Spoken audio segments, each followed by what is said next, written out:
नमस्ते अनि स्वागत छ मेरो नेपाली सादा रेसिपीमा। आजको रेसिपीमा मैले तपाईहरुलाई यो निगुरो, ठुलो निगुरो र हाम्रोतिर चाहिँ यसलाई दाउडे भनेर चिनिन्छ। यो दाउडेको एकदमै अमिलो मिठो अरु विभिन्न अचारलाई दबाएर महिनौं दिन खानलाई स्टोर गरे जस्तै यो दाउडेको अचार पनि स्टोर गरेर खान सक्नुहुन्छ। र तपाईहरुले यदि ताजा लिनु भएको छ भने पनि यसरी नै केलाउनु होला। मेरो चाहिँ आज लगभग 1 हप्ता जति भइसक्यो मैले फ्रिजमा स्टोर गरेर राखेको थिएँ र थोरै छ। मैले यतिलाई पनि मलाई अचार बनाउन मन लाग्यो, त्यसैले मैले अचार बनाउँदै छु। र यसरी माथितिरको यसको कोमल भागहरूलाई चुडाएर फाल्ने अनि मुनितिरको अलि कडा भागलाई मात्रै अचार बनाउन सक्नुहुन्छ। र सुरुमा यसरी यसलाई सिधै पानीले सफा नगरेर यसको बाहिरको जुसहरू पुस्नलाई यसरी कुनै तालोको सहायताबाट, कपडाको सहायताबाट यसरी तपाईहरुले यसको जुसहरूलाई राम्रोसँग यसरी पोछेर राख्न सक्नुहुन्छ। र यसको डाँठ नै बनाउनु पर्छ, पात पनि बन्छ तर पातमा अलिकति पछिसम्म राख्न अलिकति नराम्रो मानिन्छ, अलिकति पातमा छिट्टै गल्ने हुन्छ, त्यसैले यो डाँठको बनाउने। र तपाईहरुले ताजा बनाउँदै हुनुहुन्छ भने यो फेदतिरको फाल्न पर्दैन। मेरो चाहिँ अलि टिपेको अलि दिन भएर चाहिँ फेदतिर कालो कालो भएको छ, यसलाई चाहिँ मैले चक्कुले काटेर फाले। त्यसपछि अब यसलाई आफूलाई कत्रो सेप दिन मन छ त्यत्रै सेप यसरी टुक्रा टुक्रा पार्ने। त्यसपछि यदि मोटो छ भने यसरी बीचबाट ठिक 2 काप्ला बनाइदिनुस् यसरी फक्काएर।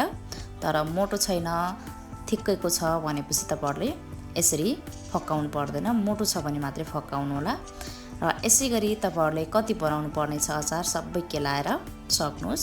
म सबै यहाँनिर 1 मुठासम्मसँग यतिलाई सबै केलाएर सबै यहाँनिर जम्मा गरिसके मैले। र यसरी जम्मा गर्दै गर्दा एकतिर प्यानमा तपाईहरुले यसलाई बोइल गर्नुपर्छ, त्यसै पानी तताउनुस्। अनि पानी तताइसकेपछि एकछिन बेर अलिअलि उम्लिन दिनुस्। र अलिअलि उम्लिँदै गर्दा बेसार राख्ने। र बेसार राखिसकेपछि हेर्न सक्नुहुन्छ मुनितिर उम्लिँदैछ। उम्लिँदै गर्दा अब यसलाई राखिदिनुस्। र सुरुमा राख्ने बेला यो उम्लिरहेको पानीमा राखे पनि यो पानीको मुनि नै हुन्छ, यसरी पानीले डुबाएको हुन्छ। तर बिस्तारै अलिअलि हाफ बोइल हुँदै गर्दा यो माथितिर आउँदै गर्छ यसरी। र यसलाई धेरै फट्याक्कै पनि पकाउने होइन, आधा मात्रै पकाउने। छाम्ने बेला कडा फिल नै आओस्, धेरै नरम यसरी गिलिक्कै गरेर थिच्चिने भन्दा अलिकति थिच्न अलि गाह्रै आओस्। र ठिक तपाईहरुले 5-7 मिनेट मात्रै उम्लाउनुस्। त्यसपछि अब ग्यास अफ गरिसके मैले। त्यसपछि यहाँनिर पानी तर्ने भाँडामा खन्याउँछु र एकछिन बेर यसको पानी तर्न दिएर मैले यसलाई 2-4 घण्टा घाममा सुकाउने छु। धेरै सुकाएर पुरै कडा पुरै राम्रो सुक्खा पनि बनाउने होइन, अलिअलि यसको पानी भरि उभाउन दिनुपर्छ। अब मैले नाङ्लोमा यसरी फिजाएर यसलाई राम्रोसँग फिजारिदिन्छु। त्यसपछि 2-4 घण्टा यो पारिलो घाममा सुकाइदिन्छु। र मैले अब यसको लागि मसला रेडी गर्दैछु।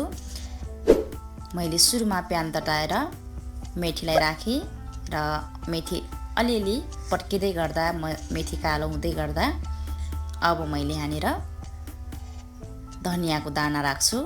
तपाईहरुले यसमा सोप पनि राख्न सक्नुहुन्छ अनि हजुरलाई मन पर्छ भने ज्वानो पनि राख्न सक्नुहुन्छ। मैले धनियाको दाना राखेँ, त्यसपछि जिरा राखेँ अनि मैले जिरा, धनिया र मेथी पड्किँदै गर्दा पाक्दै गर्दा अलि पाकिसकेपछि मैले तोरी राख्छु। तोरीलाई अन्तिममा किन राखेँ भनेपछि धेरै जलाउने होइन, तोरीलाई अलिअलि पकाउने हो, त्यसैले। त्यसपछि यो तोरी पड्किँदै गर्दा मैले 2-4 वटा रातो खुर्सानी पनि राखेँ सुकेको। र मैले यही तरिकाबाट अचारको मसला रेडी गरेको छु। च्यानलको लिङ्कमा छोडिदिन्छु, त्यहाँ गएर हेर्न सक्नुहुन्छ। र खुर्सानी पनि अलिअलि पाकिसकेपछि सेलाउन छोड्दिने अनि मिक्सरमा पिसे पनि हुन्छ, तपाईहरुले सिलौटामा पिसे पनि हुन्छ। म पिस्ने छु र मैले पिसेर धेरै नै स्टोर गरेर पनि राखेको छु। र मैले यसको लागि तेल बनाउँदै छु। तेल तताइसके अनि तेल तातिसकेपछि मेथीलाई थोरै फुराएँ र मेथी फुर्दै गर्दा मैले ग्यास अफ गरिसके। ग्यास अफ गरिसकेपछि मैले बेसार राख्छु र बेसार तेललाई एकछिन बेर सेलाउन छोड्दिन्छु। र यतातिर मैले अब यसमा जम्मा गरिसकेको छु। हेर्न सक्नुहुन्छ यो डौडे यतिको सुकेको छ। मैले 2-4 घण्टा मात्रै घाममा सुकाएँ र मैले आज यसमा हरियो खुर्सानी राख्दै छु र हरियो खुर्सानीलाई टुक्रा टुक्रा गरेर काटेको छु। अनि यो डौडे यतिको सुकेको छ, धेरै पनि सुकेको छैन र यसमा भएको पानी पनि रहेको छैन र यसरी निचुर्दा चाहिँ अलिअलि पानी आइहाल्छ, केही फरक पर्दैन।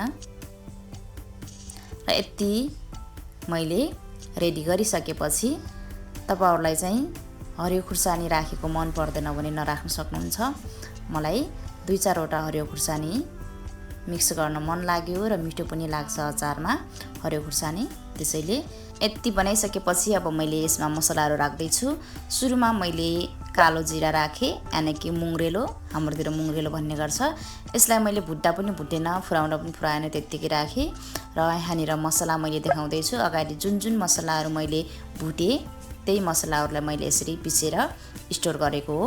र यो मसला मैले धेरै पनि लिएन, यति ठुलो चम्चाबाट 1 चम्चा जति लिएर यहाँनिर राखेँ।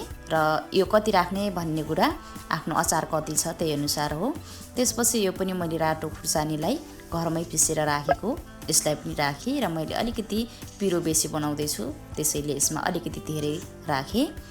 र मैले अगाडि तताएको तेल एकदमै सिलाइसकेको छ, चिसो बनिसकेको छ र तेल राखेँ अनि थोरै मैले भिनेगर राखेँ।